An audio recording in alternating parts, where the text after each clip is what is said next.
I'm afraid how they're going to react to me. So we don't allow the emotion to flow. We resist it. We control it. We suppress it. And then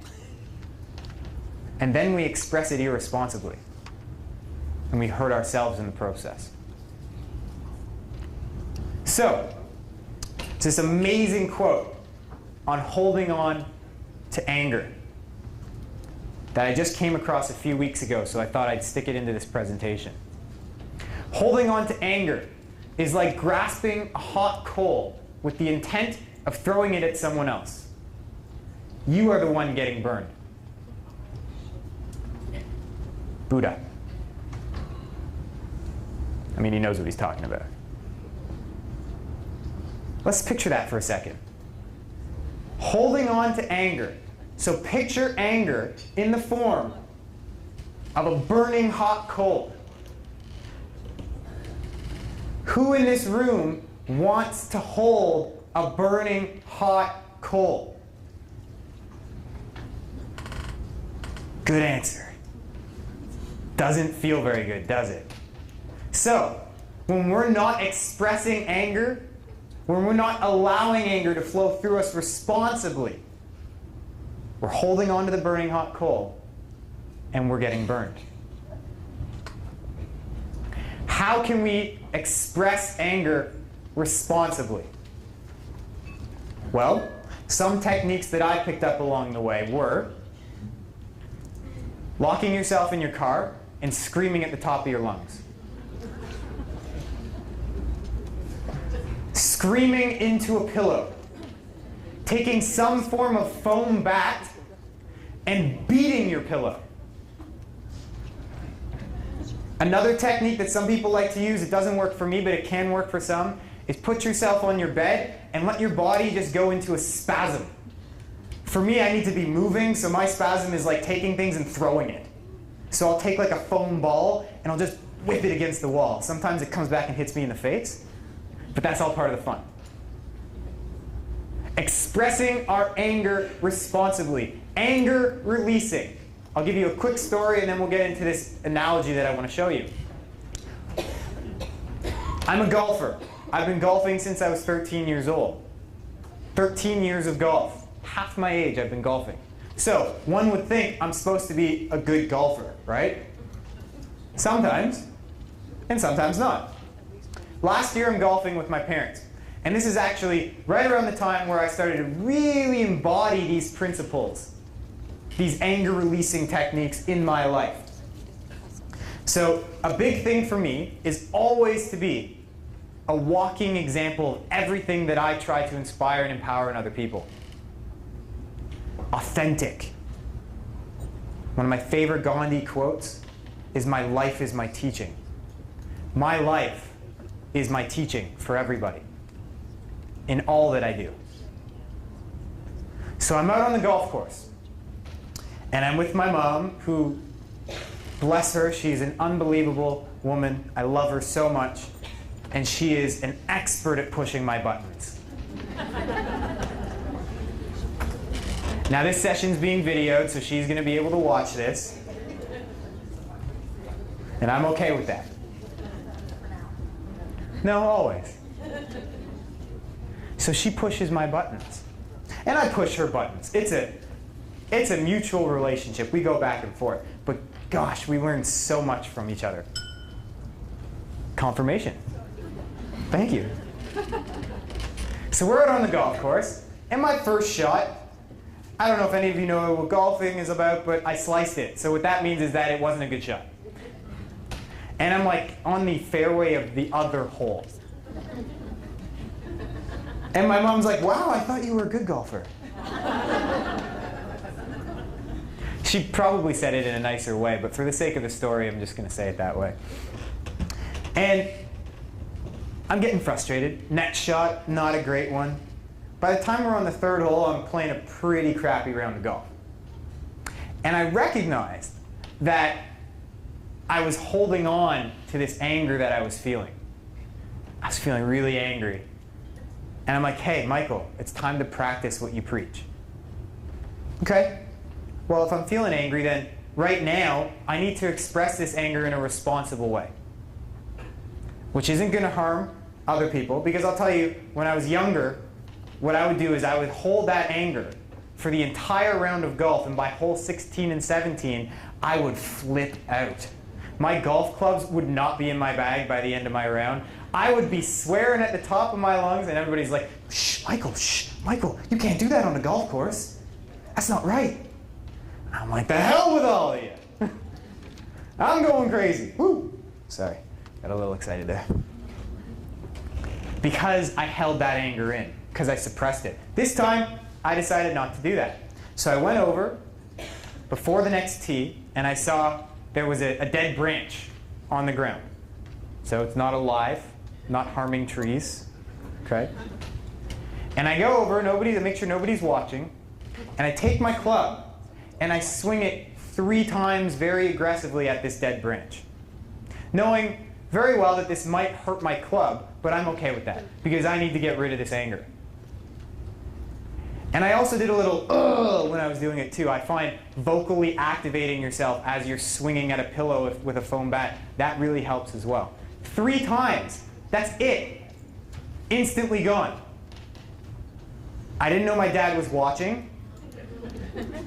He comes up to me, he's like, what's that about? I'm like, I'm practicing anger release. This is what I teach to people, I have to practice it. And he's like, good. Just don't swing your club at me. And the anger was gone. The rest of my golf round was amazing. I was able to put aside all of those buttons that my mom was pushing, and they didn't bother me anymore. Because I expressed that anger responsibly. I let it flow through me, and all it took was 3 swings, and it's gone. Now I need a volunteer.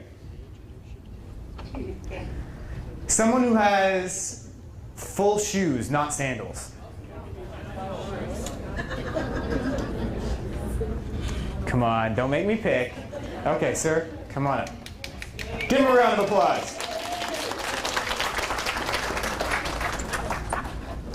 Okay, so, what's your name? Jeff. Jeff, nice to meet you. Please. Okay, so me and Jeff, we're friends. We're best friends, okay? So me and Jeff, it's just entertainment. We're walking through life, best friends, Life is amazing, everything's fantastic. Me and Jeff love each other. We're best of friends, right? You feeling it? You feeling I'm feeling good. Beautiful. Okay. We hit a conflict. Back to back. We hit a conflict. Now, I decide to express whatever I'm feeling. I'm not going to suppress it anymore. I'm going to communicate it, and I'm going to express it. However, Jeff, not to single you out, this is just for the sake of it, okay, decides not to do that. Jeff's been programmed to say, I'm going to hold this anger in. I can't express it. I'm afraid of what Michael's going to think of me. I don't want to ruin our friendship. For the sake of the benefit of everybody, I'm going to hold this anger in. Now, Jeff, if you wouldn't mind taking your shoe off for a minute. That's perfectly okay. I washed these, don't worry about it. Now, what I'm going to do is I'm going to show you. Holding on to anger is like walking with rocks in your shoes. Anybody ever walk with rocks in your shoes? How does that feel when you walk with rocks in your shoes? Don't worry, I won't make you take too many steps. And you put your shoe back on. So, I've let go of my anger. I've let go of my frustration. It does not turn to resentment. I'm having a jolly time dancing around. But Jeff here, he's held on to that anger. And I have no idea that Jeff's held on to that anger because he never told me anything. He never expressed it. So Jeff, take a few steps, walk around. How's that feel? Not good. Not good. Jeff is holding on to his anger. So holding on to anger is like walking with rocks in your shoe. Nobody likes it. How are we going to take those rocks out of our shoe? we're going to communicate and express how we're feeling. Because he doesn't want to walk with rocks in his shoes anymore, right? So then Jeff sits down with me and he says, Michael, I've been walking with rocks in my shoes for the past year and I'm fed up with it. I've got to express this. I've got to communicate it. That time when we reached that conflict, it killed me. It hurt me. You said things that really bothered me. I never told you this. I've been holding this for a year now and I can't do it anymore. And I'm going to let go of it. And I'm going to communicate responsibly from my heart. And I'm going to say, Jeff, thank you, my friend. I had no idea that you were holding on to this all that time. Please be open with me from this point onward. And now we're friends again. What happens is you can take the rocks out now. Thank you. Everybody give him a round of applause. Thank you very much. It's worse without socks. Oh, yeah. Yeah. It's like walking on a rock road within bare feet. Yeah, you're like, right?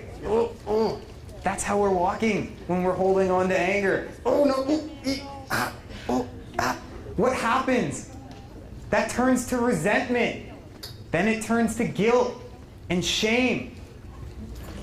None of those feel very good. So that's how we express our emotion. That's how we let go of our emotion.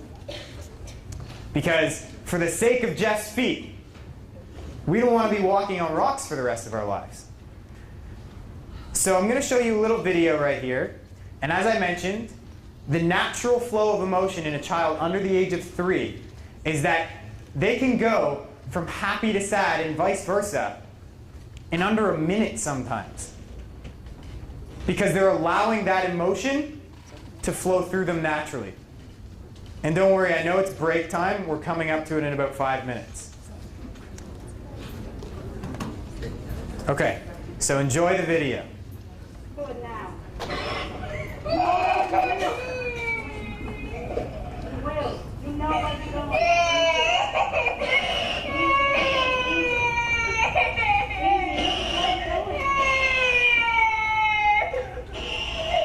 You gonna run into anybody again? Okay. You wait till she comes back and then you ride. Don't stop. That's all she does.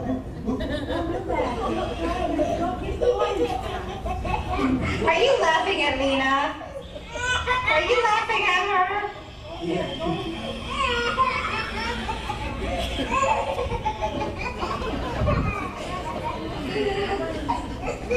She's a silly driver, isn't she?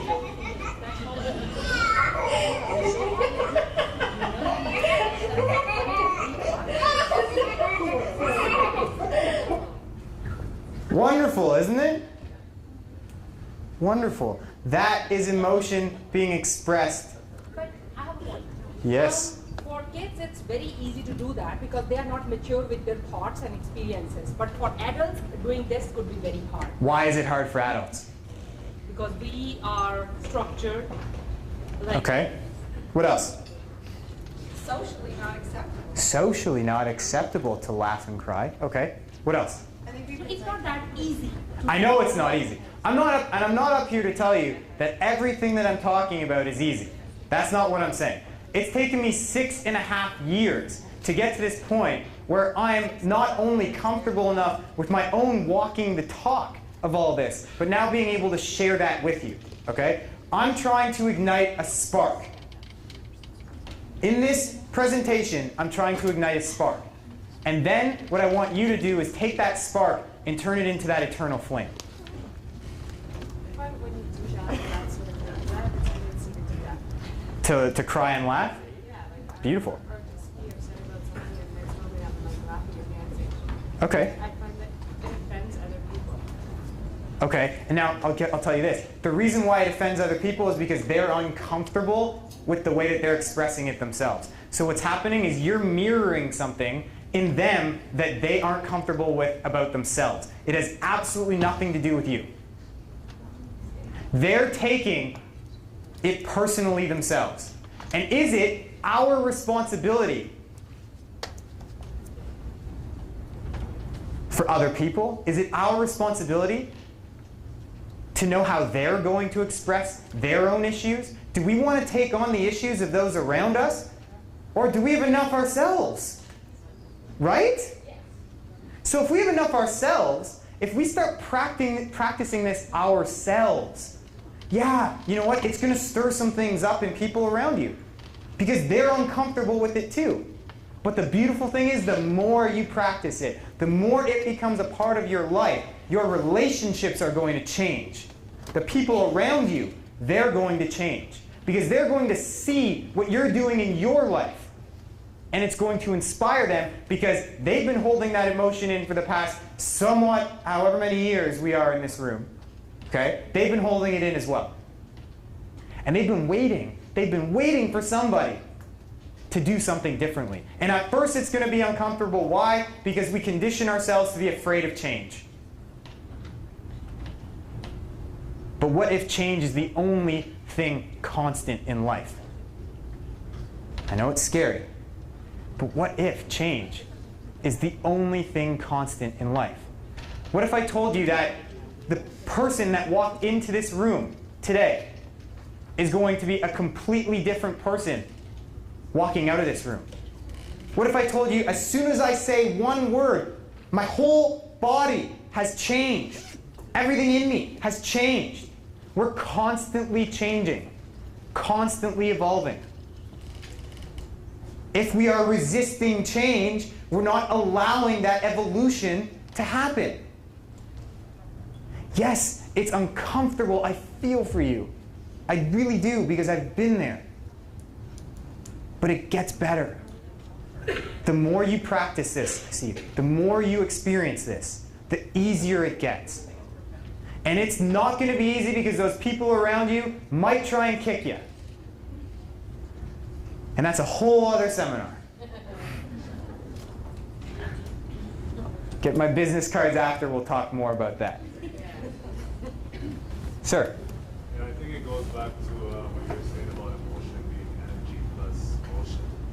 It's important for us to realize that personally we gotta let our energy direct our motion and not worry about everybody else. Yes. Because when you don't allow what you're feeling to direct what you're doing, because you're concerned about everybody else, that's when we get into all the problems that you were talking about earlier. Absolutely. You're taking the judgments of other people personally, and you're allowing it to affect how you're living your own life. So what you're saying is taking responsibility for how we're feeling and expressing it without worrying about how others think and feel about us. And we're going to get to this later on after our break, because if we're feeling good enough about ourselves, if we're filling ourselves up with all the things that we're looking from other people, then we're going to feel so comfortable when it comes to expressing this that we don't care what other people think. And we don't care what other people do, because we love ourselves unconditionally. Some words of encouragement before we go to break. These are things that I like to say on a regular basis, because as I say them out loud, they start creating my actions. Acknowledgement is a huge part of this. I accept this feeling and I allow it to move through me with ease and grace. I am free of judgment. I rejoice in feeling and expressing my emotion.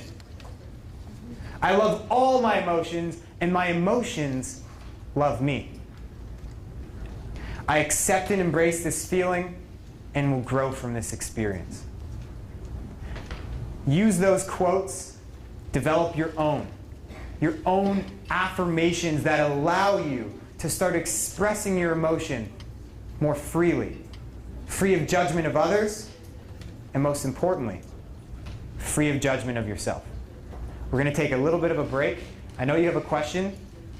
Can we ask it one-on-one, or do you want to talk to the group? We can talk one-on-one. I want to give everybody a break. So it's about 18 after 10. Let's try and keep it to about 10, 12 minutes if possible. If it's 15, I won't throw a hissy fit. But let's be mindful of the time so we can get back, because we got a bunch of stuff to continue to go through.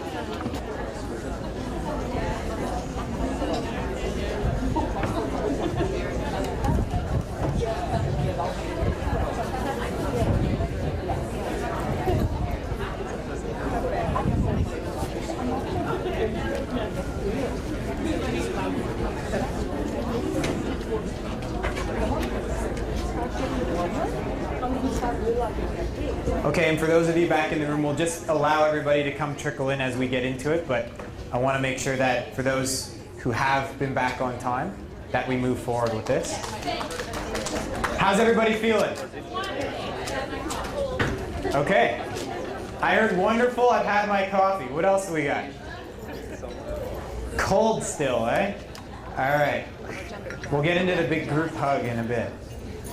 What I find actually, if you're cold, take your arms and create friction all along your body and start rubbing it, okay? And then what you can do, actually, you know what? We're back from break. Let's do something here. Everybody stand up. So take 2 minutes. I know I told you no physical exercise, but we're not jumping. We're not doing anything crazy, okay? Give yourself your own space if you can. So make sure that nobody's around you. No. What we want to do is wake our bodies back up, okay? So this is something that we can do on a daily basis, okay? So I want everybody to, first and foremost, put your hands up as high as you can to the roof, okay? Like you're stretching as high as you possibly can. Take a big breath in and out. Now I want you to fall over and put your hands down as far as you can. However far you can go, just allow your torso to fall over itself. And hold this for about 5 or 10 seconds if you can. And now back up, reach as high as you can to the ceiling. Big breath in. Okay, and now for those of you who are willing, what we want to do is we call this, actually I don't really have a name for it, but it's a chi activation. So it gets your chi moving, it also gets your blood moving within your body. Okay? So you want to take both hands, and I'm mic'd up here so I can't do it in full, but I'll show you. You want to take your hands and you want to start hitting your legs, and then you work your way up your legs, and then you make it to your hips, and then you make it to your stomach, and then you make it to your shoulders. Just start tapping wherever it is on your body, wherever you're feeling like it. Doesn't have to be hard, just a nice gentle tap, wherever it goes. Give yourself the encouragement that you need. Nice loving taps.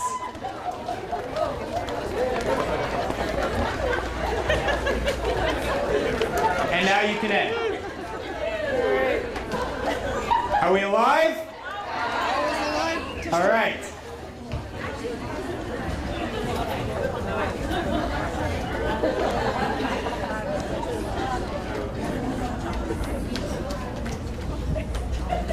Wonderful, wonderful. Welcome back, everybody. Welcome back. Okay. So, we've talked about becoming more aware of our minds, aware of how our thoughts create our reality. We talked about life just simply being about learning and growth. We then talked about how we can become more aware of our emotions, how we can express our emotions more freely and responsibly. Now, what are some things that get in the way of this?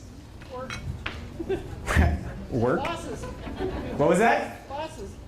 Classes? Bosses. Bosses. Okay. Who's the boss of you? Nobody. What else? What are some intrinsic things that get in the way of us expressing our emotion freely and becoming more aware of our thoughts so we can change them? Boom! Who said it? That's what I'm talking about. Fear. Fear. Now, the interesting thing about fear is that everything else that we just talked about in this room comes from fear. Fear is the primary source of limitation in our lives. Fear is what holds us back from discovering and living our true potential. Fear is what prevents us from expressing our emotion freely because we're not only afraid of how others are going to look or feel about us, how others are going to react to us. Fear about many things. Fear about how we're going to react to things. For some odd reason in our society, we have conditioned one another To focus on fear instead of faith. Fear instead of faith. And when I say faith, I don't mean any religion. I mean faith as in trust.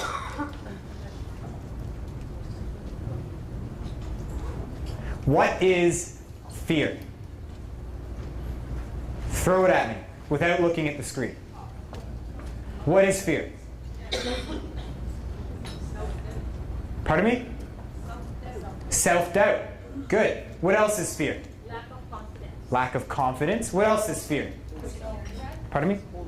Holding back. What else is fear? Being scared. Say it a little louder. Being scared. Being scared. I just caught that one at the end. Sound takes further to travel from here. What else? Halloween. Pardon me? Perceived threat. What was that one that you said? Halloween. Fear. That is a specific fear. Anything else? Any other way that we can describe fear? Insecurity. Good. Yep. Unknown. Wonderful. What else we got? Lay it on me. Change. All right. Keep it coming. What are we afraid of? Now we want to say it, right? Sorry, what was that? Trying new things. What else? What are we afraid of? Hurting others. Failure. That's a big one. The big F. What else?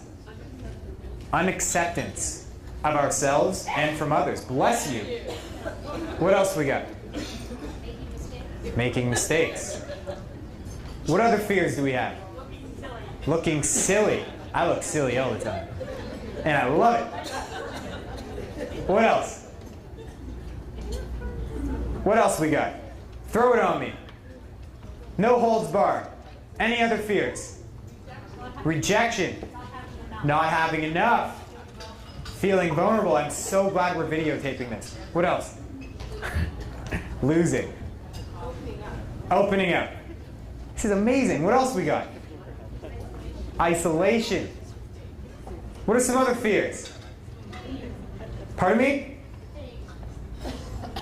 Pain. One of my favorite quotes. Pain is necessary.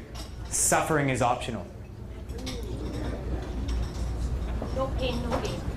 No pain, no gain. If we're here to learn and grow, pain is a wonderful teacher. What else? The unknown. It's a big one.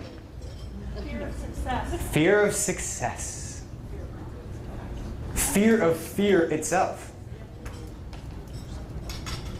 Good. Anybody else want to let it out? I want everybody to feel like they've gotten it out. What else? Rejection.